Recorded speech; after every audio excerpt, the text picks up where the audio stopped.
નમસ્કાર, આપ જોઈ રહ્યા છો સીએનસી ગુજરાત ભાવિપનું રાજ્ય કક્ષાનું મહાસંમેલન પ્રમુખ શ્રી ઉર્વેશ પંડ્યાના સન્માન સાથે યોજાયું. ભારત વિકાસ પરિષદ સમગ્ર ગુજરાતનું મહા અધિવેશન મણિલક્ષ્મી તીર્થ જિલ્લો આણંદ ખાતે યોજાયું. તેમાં ખૂબ જ મોટી સંખ્યામાં સમગ્ર ગુજરાતમાંથી સદસ્યો ઉત્સાહભેર હાજર રહેલા.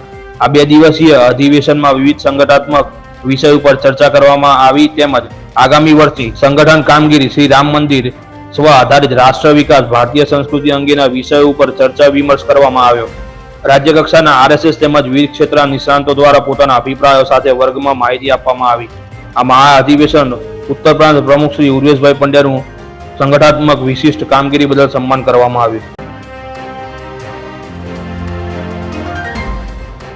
સિદ્ધપુરના સનનગરમાં 5 દિવસની યોગ પ્રાણાયામ શિબિર યોજાઈ. સિદ્ધપુર શહેરના સનનગરમાં પતંજલિ યોગ સમિતિ, હરિદ્વારથી પધારેલા સ્વામી રામદેવ મહારાજના પરમ શિષ્ય સાધ્વી દેવાદિની અધ્યક્ષતા અને ગુજરાત રાજ્યના મહિલા પ્રભારી સોનિકાબેનના માર્ગદર્શનમાં તારીખ 5/1/2024 થી 9/1/2024 સુધી યોગ પ્રાણાયામ શિબિરનું સુંદર આયોજન કરવામાં આવ્યું હતું, જેમાં 150 થી વધુ શિબિરાર્થીઓએ ભાગ લીધો હતો.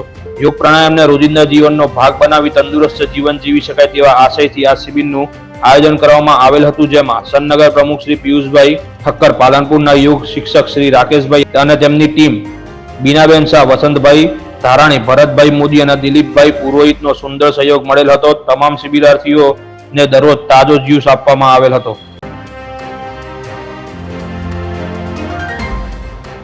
દિવ્યાંગ ફાઉન્ડેશન દ્વારા તારીખ 7/1/2024 રવિવારે રામજી મંદિર સિદ્ધપુર મુકામે દિવ્યાંગ વ્યક્તિઓને રોજગાર આપવા બાબતમાં મીટિંગ યોજવામાં આવી, જેમાં મુખ્ય મહેમાન તરીકે સિદ્ધપુરના નગરપાલિકાના પ્રમુખ શ્રી માનનીય અનિતાબેન મહેશભાઈ પટેલ, રતિલાલભાઈ બારોટ, મંદિરના ટ્રસ્ટીઓ, સંસ્થાના પ્રમુખ શ્રીનાથ શાહ, ઉપપ્રમુખ જિજ્ઞેશભાઈ ડોડ, ભારતીબેન રાવલ તથા કાર્યકર્તા મગનભાઈ પ્રજાપતિ, રમેશભાઈ પટેલ, નથુભાઈ નાઈ, સબ્બીરભાઈ શેખ, હેમલતાબેન સોની વગેરે કાર્યકર્તાઓની હાજરીમાં કાર્યક્રમ સારી રીતે યોજાયો, જેમાં નગરપાલિકા પ્રમુખ શ્રી અનિતાબેન પટેલે દિવ્યાંગોને રોજગાર માટે જે પણ જરૂરત હોય ત્યાં સાથ આપવાનું આશ્વાસન આપીને સંબોધન આપ્યું હતું. દિવ્યાંગ ફાઉન્ડેશન બધા જ દિવ્યાંગો તરફથી આપ સૌનો આભાર માને છે.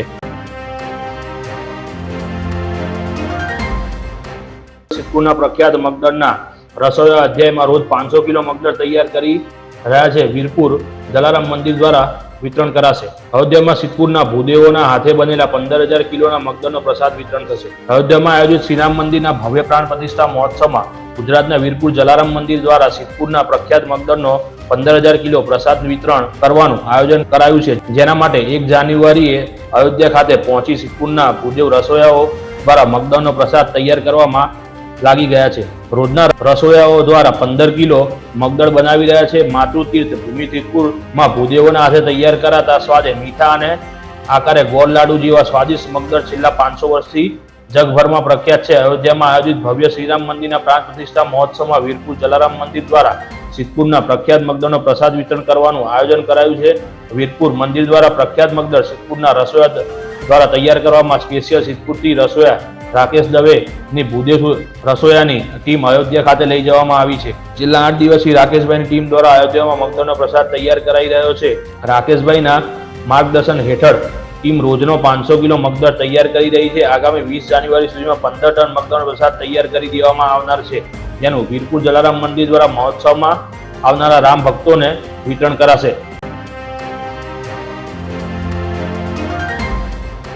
પ્રેમ પ્રકરણમાં એક પરિણીત યુવકની હત્યા કર્યાનો બનાવ સામે આવ્યો છે. આ ઘટનામાં ચોંકાવનારી વાત એ છે કે મૃતકની તેની પત્નીએ જ પ્રેમી સાથે મળીને તેને મોતને ઘાટ ઉતાર્યો છે. આ સમગ્ર ઘટનામાં હાલ પોલીસ દ્વારા પ્રાથમિક તપાસ ચાલી રહી છે અને કેટલાક શકમંદો ધરપકડ કરવામાં આવેલ છે. મૃતકના મૃતદેહની હારીજ રેફરલ હોસ્પિટલ ખાતે પોસ્ટમોર્ટમ માટે મોકલ્યો છે. પ્રાપ્ત વિગતો અનુસાર પાટણ જિલ્લાના હારીજ તાલુકાના દુધારામપુરા ગામમાં રહેતા મોહનભાઈ પરમારની પત્ની ભગીબેનને ગામના જ અરવિંદ ઠાકોર નામના શખ્સ સાથે આડા સંબંધ હોવાની જાણ મોહનભાઈને થઈ હતી, જેથી ભગીબેન અને અરવિંદ ને મોહનભાઈ આંખના કણાની જેમ ખૂંચતા હતા. મોહનભાઈ અને ભગીબેન વચ્ચે વારંવાર ઝઘડો પણ થતો હતો. મોટા પરિવાર હોવાથી આ ઝઘડો શાંત થઈ જતો હતો. ભગીબેને પ્રેમી અરવિંદ સાથે મળીને મોહનભાઈને પોતાના રસ્તામાંથી દૂર કરી દેવાનું નક્કી કરી લીધું હતું. શૈક્ષણિક ક્ષેત્રે આગવી ઓળખ ઊભી કરનાર પાટણની તપોવન સ્કૂલના 1 થી ધોરણ 8 ના બાળકો માટે સ્કૂલ પરિવાર દ્વારા સાંસ્કૃતિક અને શૈક્ષણિક એક દિવસીય પ્રવાસનું આયોજન કરવામાં આવ્યું હતું. તપોવન સ્કૂલના બાળકોએ આ એક દિવસીય પ્રવાસની શરૂઆત પ્રસિદ્ધ યાત્રાધામ અઈઠોડના શ્રી ગણપતિના દર્શન કરી ત્યારબાદ અમદાવાદ કાંકરિયાના પ્રાણી અભયારણ્ય, રાઇડ્સ, ફેમિલી ટ્રેન અને કિડ્સ સિટીમાં બાળકો એ આનંદ પ્રમોદની સાથે સાથે શૈક્ષણિક માહિતી જેવી કે 108 સેવા ફાયર બ્રિગેડ દ્વારા અપાતી સેવા, આઈસ્ક્રીમ કેવી રીતે બને, ટીવી સ્ટુડિયો સહિતની બીજી અનેક માહિતી બાળકોને પ્રત્યક્ષ રીતે સમજાવવામાં આવી હતી.